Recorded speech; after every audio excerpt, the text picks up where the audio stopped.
Now, where's my sister at? Oh, there she is. There she is. Wait a minute. Hold on. Hold on.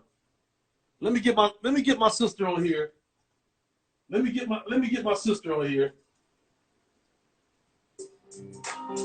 Listen to me. Stop playing. I had to listen. You got so many songs I could have played, but I had to play the ones that I did for you. Yes. Listen, we're gonna dive right to it because we don't have a lot of time. I wish I could play the whole record, but I can't. Can you But hear me okay, Ali? yes, I can. Can you hear me? Okay. Yeah, I can. Pretty good. Okay, you know what? Your Yeah. picture is frozen, but we're gonna move on. I don't care. The interview must go on. Thank you. Now, my first question for you will be the same one I have for Tasha. Okay. Growing up in Detroit, well. First of all, let everybody know what neighborhood you're from. Talk about the school, whatever you want to shout out real quick. You got 10 seconds for that. Well, I'm glad to be here. Detroit is in the house. The D. That's right. I love it. Native Detroiter, and just glad to be here. Go, let's roll. I'm good. I'm excited because it's your show, and I'm proud of you. And it's just it's some good stuff. Yeah. Thank you. I appreciate it. Okay, so now, who were your influences growing up as a childhood singer? Because I'm the youngest out of the three of us. Shout out to our older sister Leah. She's on here right now. But I'm the youngest of the three, so some things I remember and some things I don't. Who were your influences growing up as a kid? Let's see. My influences were the Hawkins family. Oh yeah. Zenobia Jeter. Zenobia Jeter, yes. Woo! Zenobia Jeter, the phenomenal. Winans, the testimonials, the Winans. Even I'm trying to see. Basically, because we kind of, Mom made us rehearse, made Leah and I. We had to learn those songs. So many artists, but right up in my face would be the Winans. Excuse me. Even the Clark sisters a little bit during that time. We were young, Yes. and then Andre Crouch's stuff. Good stuff, Andre Crouch. So, for the most part, that was in our faces, the Hawkins family, Let me ask you this real quick. This is a sidebar question. The Clark Sisters project or Twinkie solo project? Which one you like better? Ooh, you wrong for that. Oh, my goodness. Oh, my goodness. Because you already know Twinkie has some bangers on there. The Clark Sisters have some bangers, too. Don't get it twisted. Oh, Zion. Put on nice strength. Oh, Zion. Put on that nice was the joint right there. Oh, Zion. Shout out to Twinkie Clark. Shout out to Twinkie. I love Twinkie's project, though. Yeah. Yes, we used to bang that in the house all the time. So okay, moving forward. Now, for those who do or don't know, we're gonna talk about this real quick. Our father was signed to Motown at one time. I wanted you to touch on that for a minute because you being older than me, you saw a lot more than I saw when it came to our father and his career. So how did our father impact you as a singer? How did that happen? Always hearing music. The thing that Daddy did, and that, played the piano. It was always singing, even though the situation, the upbringing was a little crazy. It was still always music. I mean, even if it was jokers sitting around all night long, doing their thing, which was crazy, you still heard music. You heard music in the background. When he had his moves, but most times if he walking around the house, you was hearing music. He was always in the kitchen. Always music. So it was a great influence in that perspective because it was just a life of music, and then not really understanding when I was younger the magnitude of it, being a Motown baby and he being connected and knowing Stevie Wonder and knowing Marvin Gaye, knowing Smokey Robinson, and then a couple of times the artists would come by the house and you kind of look like you don't know who they are. I mean, Melvin and the Temptations was Uncle Melvin, and then Richard was like Daddy's best friend, so Richard was over all the time. Right. So and then Ma used to say how Paul and the Temptations used to rub her stomach when she was pregnant. So it was like not knowing the magnitude of it, but just always being around music. So the impact was great because it was always just music in your head and the influence and just hearing music. Right. And then Ma, Ma being able to sing, because our mother wasn't no slouch on the vocals either. But Now, and I know Ma, coming up, growing up under her roof, she was a taskmaster. She was like, you was either doing it or you was getting in trouble. So, Oh yeah. Oh yeah. so I Oh mean, yeah. like, but what type of influence did Ma have on you as a singer too? Because I feel like she played an important role in who you are today too. So what Oh, impact was she played Ma's role is everything I am today. that? Uh-huh. Everything, every aspect of everything is Shirley Ann Harris because her strength, her Yeah. love for music, and then her determination. Like, you guys are going to rehearse. Like Lisa Mm-hmm. and Leah, come in. You go rehearse. You want to be outside playing. You don't know what's going on. You a 10-year-old. You a 12-year-old. It's Mm-hmm. summertime. It's 80 degrees. Come in and rehearse. You're Yeah. mad. You're angry. I got an attitude. I'm mad. I'm talking back. I'm getting on the Right. punishment. I'm getting slapped in the mouth because I want to stay outside and play. Right. Right. And Right. you're Of saying course. to me, come in and rehearse. So I mean, her influence was everything. The woman I am today, the determination, her strength, making us rehearse. And then she really exposed us to all types of where church is concerned. I mean, we sang at the Sunday at 3:30 at the Quartet Union, the Yeah. headquarters. We was, I'm a little girl and I'm, well, every Christian ought to stand up and testify. You know what I'm saying? You like you was the Yes. quartet singers. You got to sing Yes. in the choir. You got to Yes. rehearse the Hawkins stuff, and you got to sing at different church anniversaries. And so it was just a plethora of different types of gospel music, different churches. And Ma pushed that, Yes, she she did. pushed that and she brought that out and Yes, helped she did. develop who I am today. So I thank Yeah. God for that. Yeah. Yeah. And those are great times too. Um, Yes, the Voices of Eden. my God. The Voices of Eden. Many of you do not know about the Voices of Eden, and you're going to learn a little something right now. The Voices of Eden it consisted of you, Ma, Leah, our older sister, and then our Aunt Joan was added later. But at Yeah. first, it was just the three of you guys, and I was the drummer. So, Yes, you were. Yes, you so, were. but the Voices of Eden was, and to this day, I remember a lot of the songs that we covered. How was that for you? Like singing with the family group, because a lot of times it doesn't work out well for certain people, Yeah. But how was that for you? The Voices of Eden. I want you to talk a little bit about them. I mean, the Voices of Eden we were young, so it wasn't like you called no shots. You did like you Right, were told. You sang the right. songs, you rehearsed, you put granddaddy had those robes made, VOE. You put your robe, VOE. listen, you put your VOE robe on, you went to your little gigs, you did Yeah. what they told you to do. So Granddad was the manager, wasn't he? Wasn't he the manager? yes, he was. He bought the sound. He bought the whole sound equipment, the speakers, He the sure did. microphones. He sure did. He had every uniform made. The yellow and black hookups we had. Yeah. The Yeah. VOE robes we had, the dresses that we had, anything that we did, granddaddy, he fronted that. He would let you know, he would let you know this is my thing. Yeah. And you just did like you were told. So it was one of those things. And you look back on it and in hindsight, I'm just really grateful because, Yeah. it's just it was just a great time. And then it just helped, like we were saying, it just helped Yeah. develop me.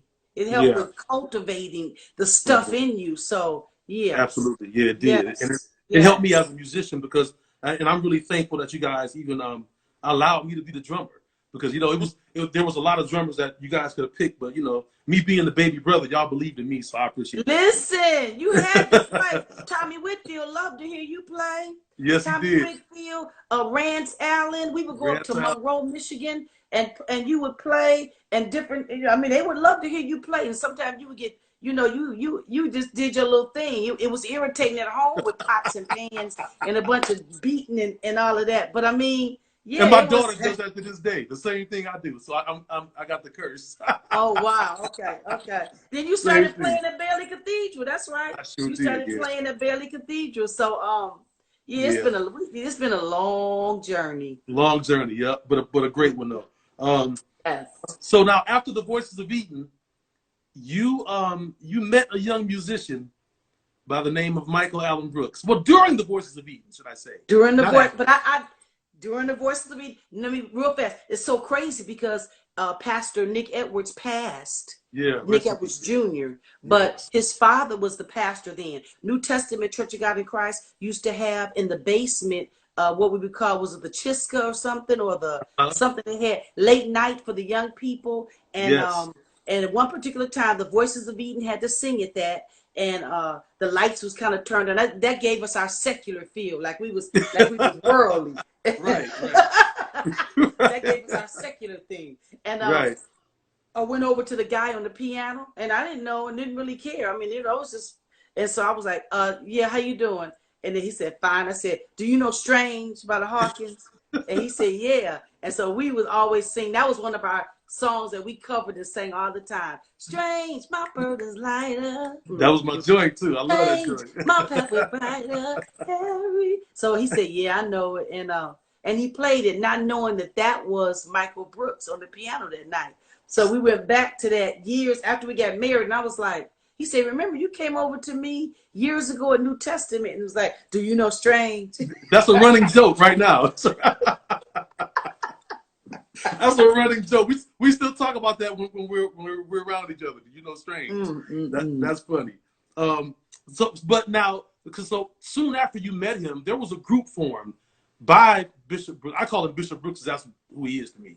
But I dare not continue to call him Michael. But there was a group formed by Bishop Brooks by the name of Witness. Yes. So how did Witness start? How did all that come about? Tina Brooks, his youngest sister, his baby sister, she wanted to sing solo. And she went to her brother and she said, I want to do a solo project. And he advised her. He said, no, I don't think you should do solo right now. I tell you what, let's put together a group. And that way, it can kind of develop you and all. Don't step out there and do solo. So he told her, he advised her, let me put together a female group. So what he did was he just started handpicking members and asking people. And he told her, let me do like a female commission situation. Because he was in commission and hit hard. They were doing amazing. And and he was like, let me just give me a little minute. I'm going to put this together. So I got a phone call. Actually, Michael Wright called me. He said, hey, Lisa, listen, Brooks is having a meeting with some females. He's doing this group thing. It's this day, this time. I said, oh, Brooks. Oh, okay. He said, Michael Brooks a commission. And he was like, he put together a female group. You don't have to be in it, but at least just go by there and see what they're doing. So he gave me the information, and then I thought it over, and I wasn't really doing anything at the time, singing at my church, singing at Redeemed, Faithful at church, singing in the choir. And I was like, let me go by here and see what they're doing. So I went, and the rest is history. And then, the group started. And then we just folded up some names in a hat. We picked a name out of the hat. The name that we picked out was Witness. He went through the whole process of buying the name from a rock group in Europe. He had to pay for that and to make sure that the name was solid. And then the rest is history. And just to name a few of the projects you guys have had, the very first one was Keep Looking Up. Yeah. Come Too Far. We Can Make a Difference. Mean What You Say. Standard, which is one of my favorite. He can do the impossible. Song in the Night. Love is an Action Word. Then you guys had The Best of Witness come out. And then there was An Appointed Time and Speak to the Generations. Out of all those, what's your favorite one? Ooh, that's hard. That's wrong. Give me one. Come on, give me one. I don't have no favorite one. You gotta have one. I don't have no favorite one. That ain't right. That's not right, Ali. I don't have no favorite one. They all, because I got a song on every one basically that I could go, you know what I'm saying? Like I can go, oh man. It's just so many songs. Oh my gosh. I can't say my favorite. I'll say personally, I love all of them, but Standard really everybody's Standard. Because of the recording process, because we recorded Standard in Chicago, and it was this thing about Standard that really just stuck with me, and I was just like, that's my favorite, my personal. And during the time, it was just to listen back. I mean, I don't know, but I mean now I see, it's a great song. The lyrical content. It's so powerful, and in the way we sing, because we were all developing. See what I'm saying? When I first got in Witness, I didn't want to sing lead. Matter of fact, real quick, it was a joke when we were in the studio because the first two projects, because when Witness first started, it was 5 of us. Okay. And then after the first project, then it was 4 from then on out. And Right. the first 2 projects, Fred produced with my husband, and and I remember they were in the sound. We were in the sound booth, and they were in the control room, and I was singing. I mean, singing my Voices of Eden way, you know. And they Right. stopped, and they said they pushed the button. They said, "Is Joe Lagan in there?" And so, you know, yeah, but to me, that I was looking, you know, I was mad, Yeah. offended and stuff. But then developing, I didn't want to sing lead. I was comfortable with singing tenor. And even now, my thing is really the harmonies and stuff, because from Warren Harris, I got a good ear and can hear. So I thank God for that. Oh, yes. I mean, all gifts, all talent comes from God, but my daddy had that. I got that. So I can hear good. I get some harmony and stuff. So I was cool with singing tenor. And then as we went along, Lisa lead this, and I would be trying to get out of it. So it just cultivated and developed. Yeah. Well, yeah. we all are definitely glad that you listened. and you started leading more, you know, because it made you who you are right now. So we're thankful for that. And then also now your solo career, because you enjoyed a pretty decent solo career too now. More Than You'll Ever Know. And then your second project was self-titled, Lisa Page Brooks. Strong, which is my favorite. And then you did Ready in 2013. I want to talk about a little bit about your solo career, and then working with your husband, being married to your producer. How is that? Because you know, when you guys were in Witness, you were not yet married. But by the time you started your solo career, you guys were married and had already started your life together as husband and wife. So how was that working with your husband in the studio? It wasn't bad, only because even with Witness, because we got married in 1997, this is the thing that's important for anybody that sings. Know your strengths and know your weaknesses. But the thing about it too is, if you have a good producer, you have to let them do what they do. Right. And a good producer will bring out of you those things that are there. So don't fight that. A lot of times some artists feel like I'm so wonderful, but if you gotta let people be in their lane and do what they do. You know what I'm saying? Nobody should disrespect anybody. A good producer will let you be creative and flow, but they'll also tell you, don't sing that like that, or sing this line like that, or try it like this, or do it over. Or so you cannot wear your feelings on your sleeves when you go in to record, because even though, like, I've developed so much over the last 30 years, but even so, I still got to let him be who he is, the producer that he is, or anybody else that I'm working with. So that's very, very important. And a lot of times you won't bump heads a lot because I'm doing my thing in my lane. Then you got to come to an agreement. Sometimes when we're recording, I say, well, I like it like this. And he'll say, keep this part like you like it, but change this. Or I ask him, can I take this word out? It's communication, and it's allowing people to be who they are. You know what I'm saying? You can't go cross over. But I'm the artist, and you going so-and-so, and I'm no. The record company wants me, but if you filthy, the record company they don't want you. You don't sell no records. So, you know, I think it's allowing them to be who they are, and then in return, the producer respecting the artist that you are. Right. That was great, great information and great advice. Now, you know what? I want to move forward because we're starting to be pressed for time. But listen, really quickly. In 97, you and Bishop started a church, Restoration Fellowship. He did. He did start. Yes, God. God, let me say it like this. God gave him the vision, and of course, you know, you being his wife and you being with him. You guys, that's why I said you. Yeah. But, Absolutely. Right, but now, how was the transition from just being a singer? You know, because you know you had your Witness career, you had your solo career, and then now you're going into ministry, and not to say that you weren't in ministry before, because you were. But I'm talking about being a first lady / co-pastor / whatever else it is that you are for the people. How was that transition for you? It was a lot. It was a lot of adjustment. It was all So I can't even really call it. It was just taking one day at a time, asking God to show you, help you. You know, the psalmist said, lead me in a plain path. Right. You know what I'm saying? There's a psalm that says, I'm not minding things that are too haughty for me. I'm not trying to do this grandiose stuff. God, show me, help me. I don't have the answers. You see what I'm saying? This was my second marriage. I had children. He has children. We got situations. We got stuff we bring it to the table. And then the Lord told him, pastor now, because I knew it at some point. But then it was kind of like a suddenly, like, are we going to do it now? All of this is like dropped in your lap. And I'm thinking, oh, wow, I married Michael Brooks. Oh, my God, this is going to be amazing. I'm just going to sit somewhere by the seaside and get a suntan. And then it's like, I got to start pastoring. I'm like, for about a good 10 days after he said he was going to start pastoring, I was like, done. I was shut. I was like in the house.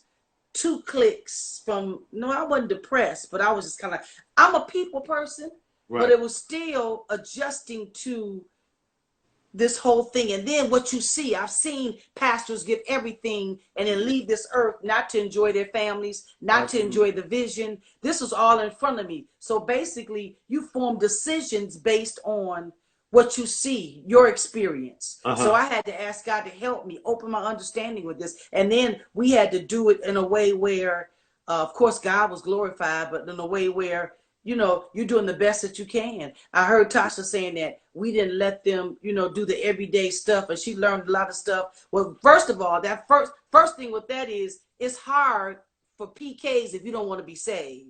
That don't mean that the parents is perfect. Right. The parents aren't perfect. In no way. I wasn't a perfect parent. There's no manual for it.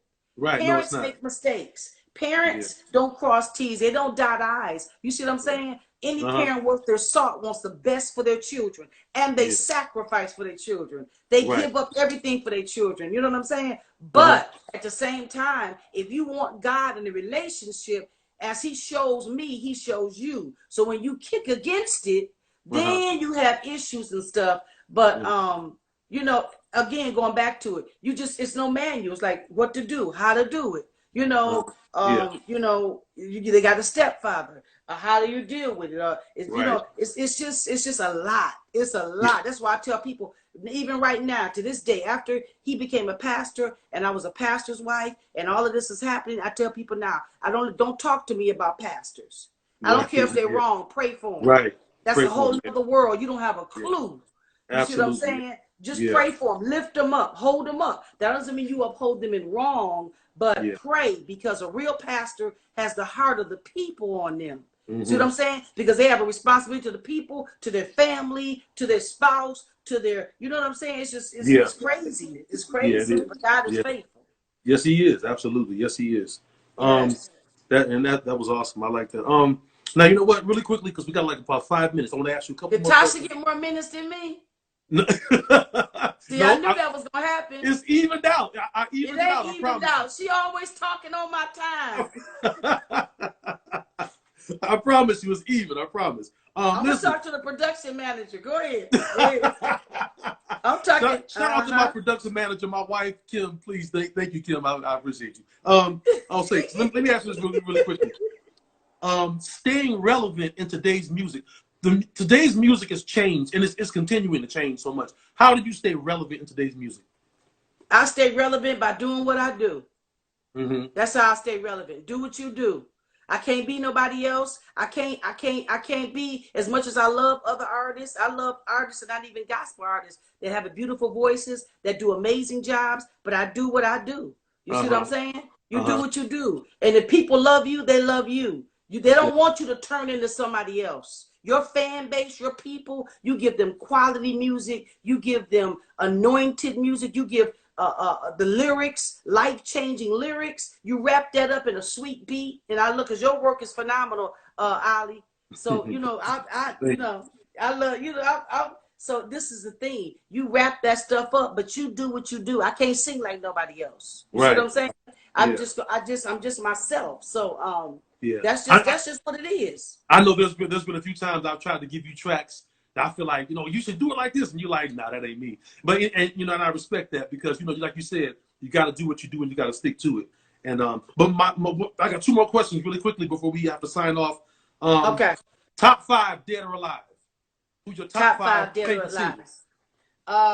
Marvin Winans, Jonathan Butler, Jonathan Butler. Oleta Adams. I love Jonathan Butler. Yes. Oleta Adams, that's 3. Ooh, that's hard. I love, I mean, just the richness in her voice. I would have to say Gladys Knight. And then I like, that's hard, Ali. You're so wrong for that. Come on, you got one more. Walter Hawkins. Yes. Yes. Walter Hawkins. Walter Hawkins. Now, last question, which is the most important. It's Mother's Day, so I would be wrong if I didn't ask you this. What type of impact as a woman, not as a, because we talked about as an artist and as a singer, what type of impact as a woman did Ma have on you? Ooh, my God.